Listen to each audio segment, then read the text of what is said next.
ओम नमः सिद्धेभ्यः। जीवमजीवमदव्यं जिणवरवसहेण जेणनिदिष्टं देवीन्दविन्दवन्दं वन्दे तं सर्वदा शिरसा। बोली श्री 1008 अजितनाथ भगवान की जय। आचार्य श्री नेमिचंद्र सिद्धांति देव की जय।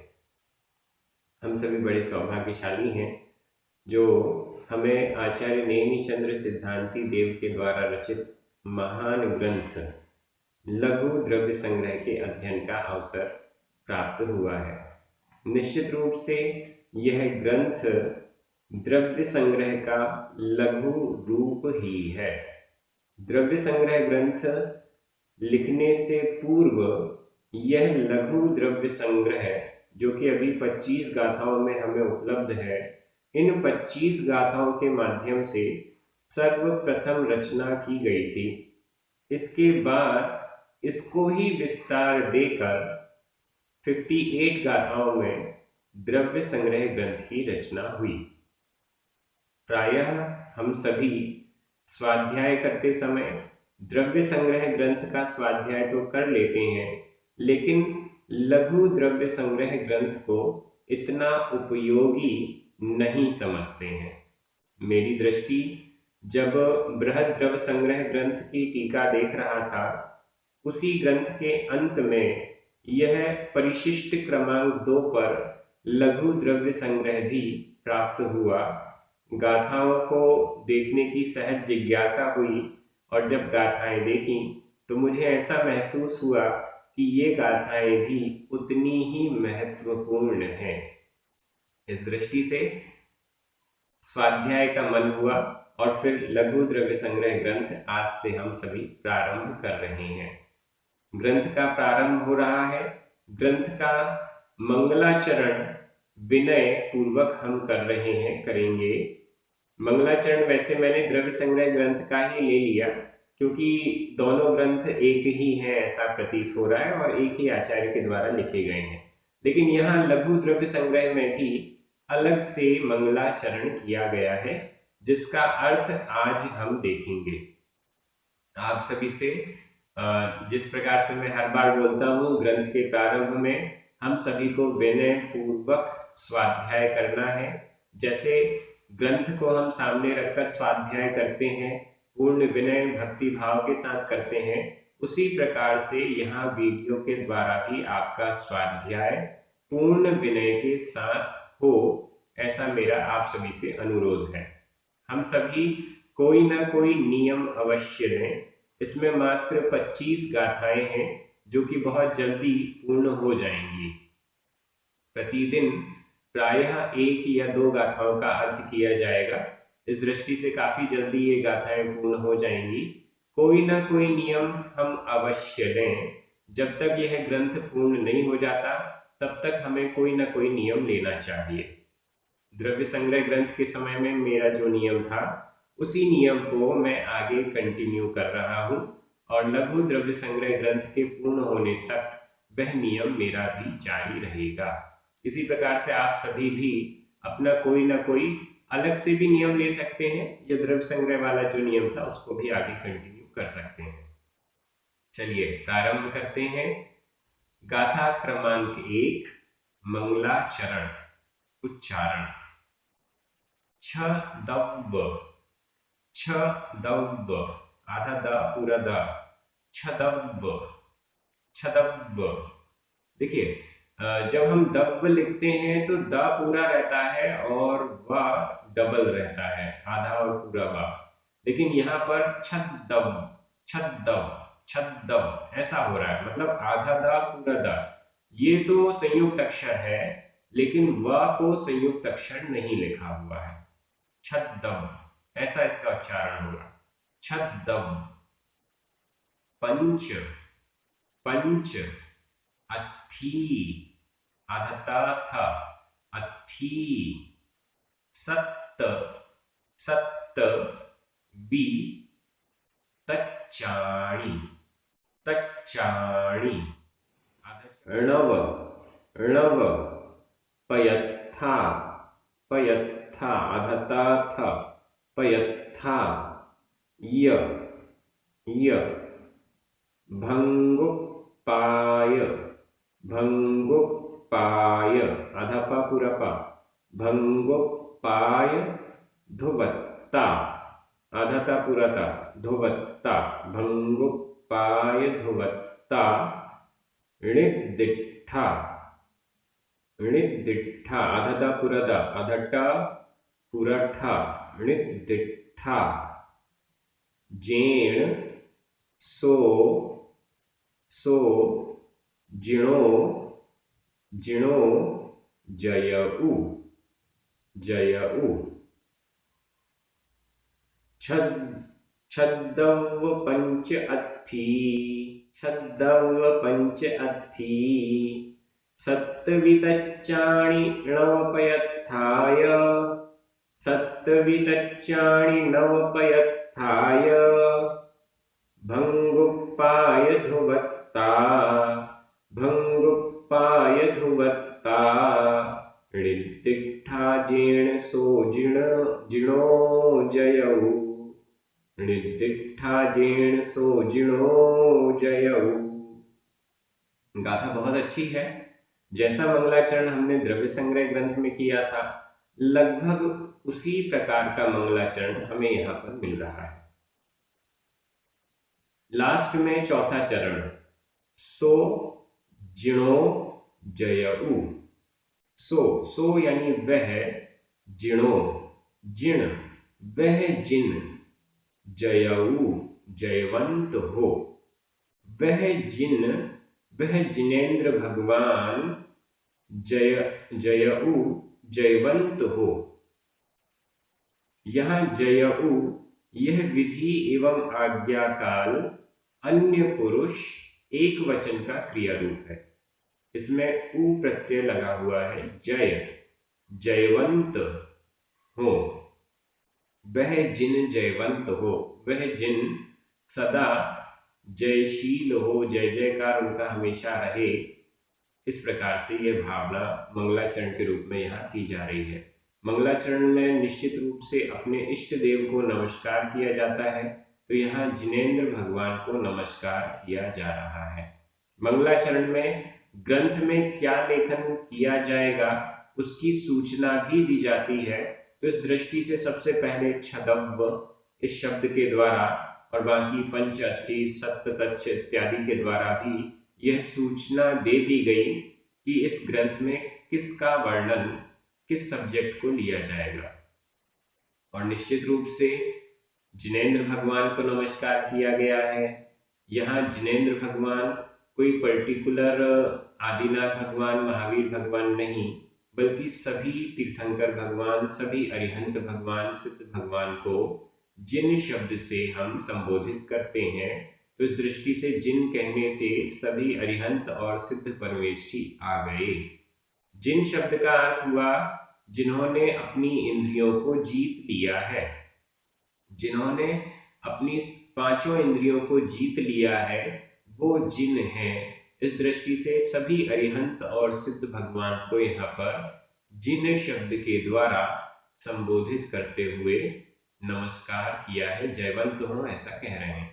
सो यानी वह, जिणो जिन, जयऊ जयवंत हो। कैसे हैं वह जिन, उनका विशेषण अब यहाँ पर कह रहे हैं। जेण ऋदिट्ठा, जेण जिसके द्वारा, जेण जिसके द्वारा ये सभी छह द्रव्य इत्यादि ऋदिट्ठा निर्दिष्ट किए गए, ऋदिट्ठा निर्दिष्ट किए गए। निर्दिष्ठा यह भूतकालिक कृदंत का अनियमित प्रयोग है। इसका अर्थ है निर्दिष्ट किए गए, उपदिष्ट किए गए, कहे गए। जेण जिसके द्वारा ये छह द्रव्य आदि कहे गए। सो जिणो वह जिन सदा जयऊ जयवंत रहे। ऐसा यहाँ पर एकदम क्लियरली, जैसा हम द्रव्य संग्रह के मंगलाचरण में देख रहे थे, वैसा ही एकदम क्लियर शॉर्ट में कहा गया। कौन से जिन जयवंत हों जिनके द्वारा द्रव्यों का वर्णन किया गया, जिनके द्वारा 6 द्रव्य इत्यादि कहे गए, वह जिन जयवंत हो। जीर्ण जिसके द्वारा, निर्दिष्ठा निर्दिष्ट किए गए, कहे गए।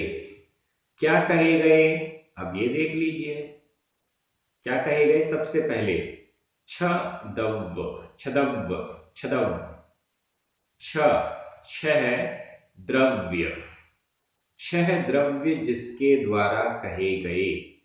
6 द्रव्य, द्रव्य 6 होते हैं, जीव, पुद्गल, धर्म, अधर्म, आकाश और काल। हम द्रव्य संग्रह में पढ़ चुके हैं। 6 द्रव्य जिसके द्वारा कहे गए। और क्या कहा गया, पंच अस्थि, पंच 5, अस्थि अस्तिकाय, 5 अस्तिकाय जिसके द्वारा कहे गए। यहां पर अस्तिकाय के लिए पूरा शब्द तो अत्थिकाय ये होना चाहिए, और बहुवचन में करें तो अत्थिकाया ये होना चाहिए, लेकिन शॉर्ट में केवल अत्थि ऐसा लिखने से भी अस्तिकाय शब्द ग्रहण किया जा रहा है। अक्सर हम गाथाओं में देखते हैं, अक्सर हम बोलचाल में भी देखते हैं, अगर कोई बड़ा शब्द है तो हम उसका शॉर्ट फॉर्म यूज करते हैं। यहाँ आचार्य नेमिचंद्र जी ने भी अस्तिकाय का शॉर्ट फॉर्म अस्ति यूज किया है। तो 5 अस्तिकाय, इन 6 द्रव्यों में से काल द्रव्य को छोड़ देते हैं तो 5 अस्तिकाय होते हैं। इन 5 अस्तिकायों को भी जिसने निर्दिष्ट किया है। तीसरे नंबर पर सत्त बी तच्चाणी, सत्त 7, बी भी, तच्चाणी तत्व, 7 तत्व, 7 तत्वों को भी जिसने निर्दिष्ट किया है। 7 तत्व कौन से, ये सब आप पढ़ चुके हैं। रिवीजन की दृष्टि से नाम में एक बार बोलता जा रहा हूं। जीव, अजीव, आश्रव, बंध, संवर, निर्जरा और मोक्ष, ये 7 तत्व हैं। तच्चाणी बहुवचन में ये प्रयोग है, सारे प्रयोग बहुवचन में है। अत्थि, दव्व, पयथा आगे ये सारे, और इसके अलावा 6, पंच, सत्त, नव ये सभी बहुवचन में प्रयोग किए गए हैं। तो पंच सत्त भी यानी भी, 7 भी तच्चाणी तत्व, 7 तत्व भी जिसके द्वारा निर्दिष्ट किए गए हैं, वह जिन जयवंत हो। और फिर नव पयथा य और नव 9 पयथा पदार्थ, 9 पदार्थ। 7 तत्वों में पुण्य और पाप को मिला देने से 9 पदार्थ हो जाते हैं। तो जिनके द्वारा 6 द्रव्य, 5 अस्तिकाय, 7 तत्व और 9 पदार्थ निर्दिष्ठा निर्दिष्ट किए गए, उपदिष्ट किए गए, कहे गए, वह जिन जयवंत हो। ये सभी इनका विशेषण दिए हैं, द्रव्य, अस्तिकाय, तत्व और पदार्थ, इनका एक विशेषण है। क्या विशेषण है? तीसरा चरण, भंगुपाय ध्रुवत्ता। भंगुपाय, इसका संधि विच्छेद कर लीजिए। भंग, गा में छोटा अ, उपाय छोटा उ, आ और उ मिलकर आ का लोप हो गया, उ रह गया। भंग उपाय, भंगुपाय। भंग, भंग, भंग का अर्थ है विध्वंस, नष्ट होना, जिसे हम कहते हैं व्यय।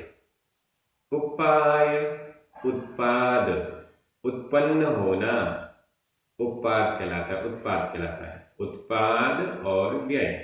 और तीसरे नंबर पर है ध्रुवत्ता, ध्रुवत्ता, ध्रुवता, ध्रुवता यानी ध्रुव्य, ध्रुवत्व, ध्रुवत्व यानी ध्रुव्य। उत्पाद, व्यय और ध्रुव्य, इन तीनों से सहित जो 6 द्रव्य, 5 अस्तिकाय, 7 तत्व और 9 पदार्थ जिसके द्वारा कहे गए वह जिन जयवंत हो। यहाँ पर अब हम कुछ चर्चा करते हैं भंग, उत्पाद और द्रव्य की। उत्पाद, व्यय और द्रव्य की, इसकी भी चर्चा कर लेंगे। और द्रव्य, तत्व, पंचास्तिकाय, इन सब की परिभाषा तो डिटेल से हम आगे समझने वाले भी हैं, थोड़ा सा इन पर भी चर्चा कर लेते हैं। सबसे पहले उत्पाद, व्यय और द्रव्य, इनकी परिभाषा। उत्पाद, नवीन पर्याय का जन्म होना, नवीन पर्याय का उत्पन्न होना, इसे उत्पाद कहते हैं। पुरानी पर्याय का नष्ट होना, इसे व्यय कहते हैं। दोनों पर्यायों में, सभी पर्यायों में एक रूपता बने रहना, यह द्रव्य है। उदाहरण, प्रति समय उत्पाद व्यय चलता रहता है, प्रति समय नई पर्याय उत्पन्न होती है, पुरानी पर्याय नष्ट होती है। हमें समझ में नहीं आता, ये एक अलग बात है, प्रति समय क्या परिवर्तन हो रहा है, प्रति समय कैसी पर्याय उत्पन्न हो रही है, हमें समझ में नहीं आता, लेकिन परिवर्तन प्रति समय होता है। इसको हम स्थूल उदाहरण से समझते हैं। जैसे एक सोने का कंगन है, सोने का कंगन तुड़वा कर सोने का हार बनवाया।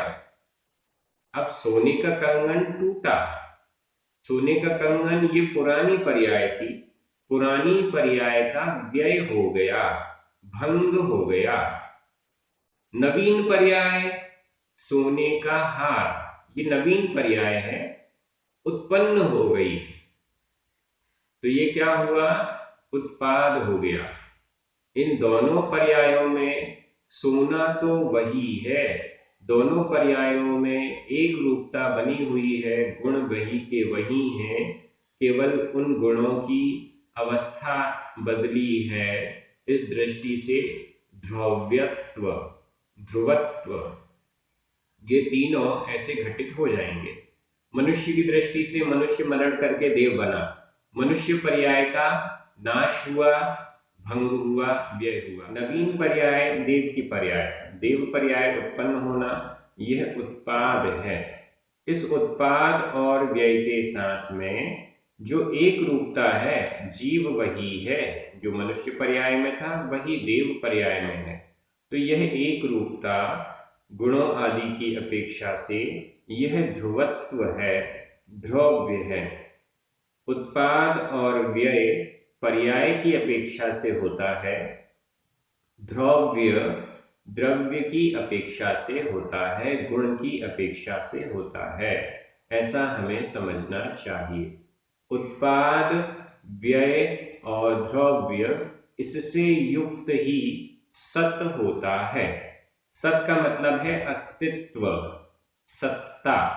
किसी भी द्रव्य की, पदार्थ आदि की सत्ता कब है, जब उसमें उत्पाद, व्यय और द्रव्य, ये तीनों होते हैं।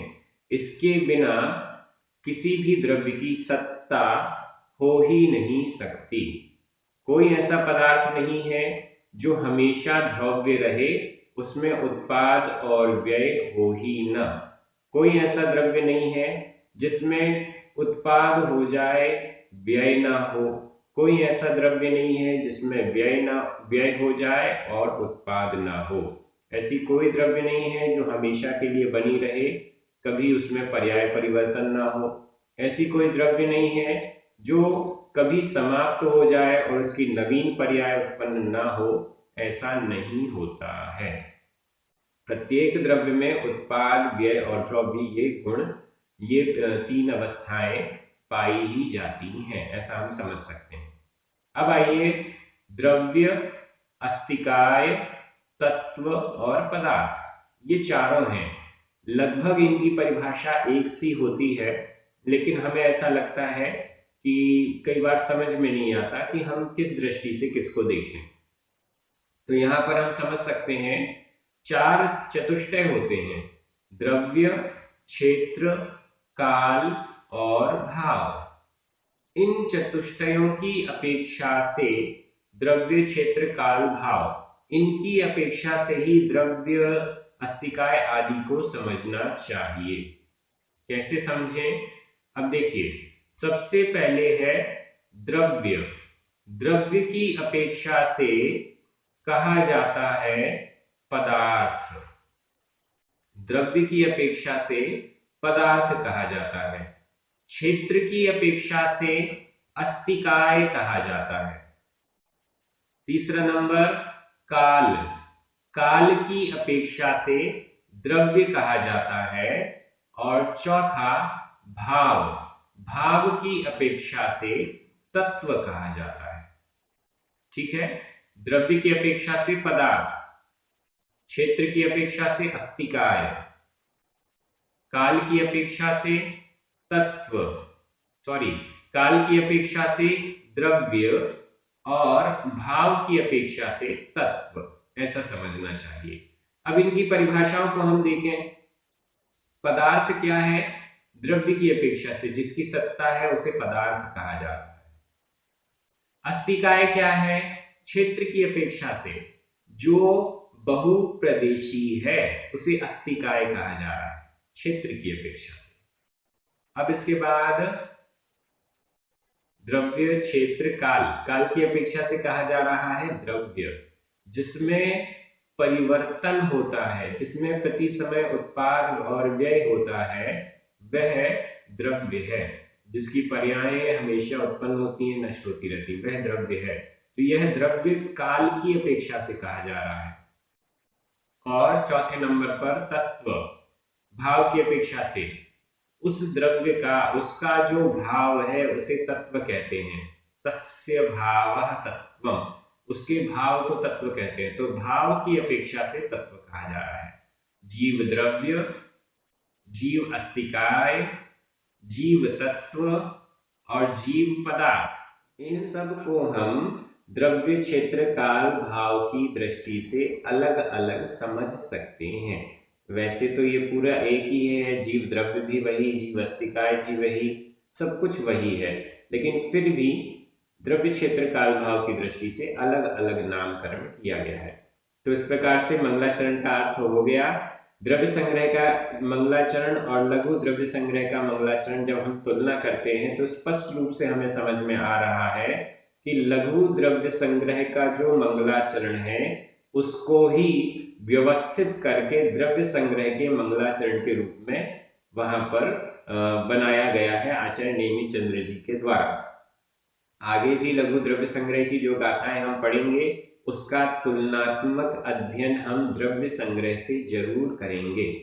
मंगलाचरण में यहां पर निर्दिष्ठा बहुवचन का प्रयोग है और द्रव्य संग्रह में निर्दिष्ठम एक वचन का प्रयोग किया है।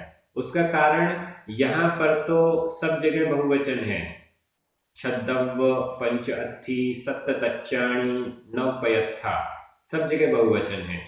लेकिन वहां जीव, मजीवम, दव्वम, दव्वम, यह एक वचन का प्रयोग है द्रव्य संग्रह में, इसलिए निर्दिष्ठम का एक वचन का प्रयोग है। और पैटर्न वही है, जेण निर्दिष्ठम, जेण निर्दिष्ठा। जिसने कहा उसे नमन, जिसने कहा वह जयवंत हो। ये यहाँ पर दोनों जगह पैटर्न एक सा ही है। चलिए विभक्तियां देख लेते हैं। यहां पर अन्वय एकदम सरल है, अन्वय देख लेते हैं।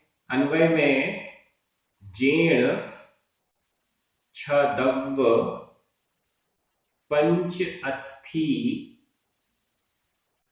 सत्त बी तच्चाणी य नवपयत्था भंगुपाय ध्रुवत्ता निदिग्धा सो जिणो जयऊ। मैं हिंदी अर्थ कर रहा हूं, आपकी नजर प्राकृत शब्दों पर जाएगी। जिसके द्वारा 6 द्रव्य, 5 अस्तिकाय, 7 धी तत्व और 9 पदार्थ व्यय, उत्पाद और द्रव्य से युक्त कहे गए वह जिन जयवंत हो।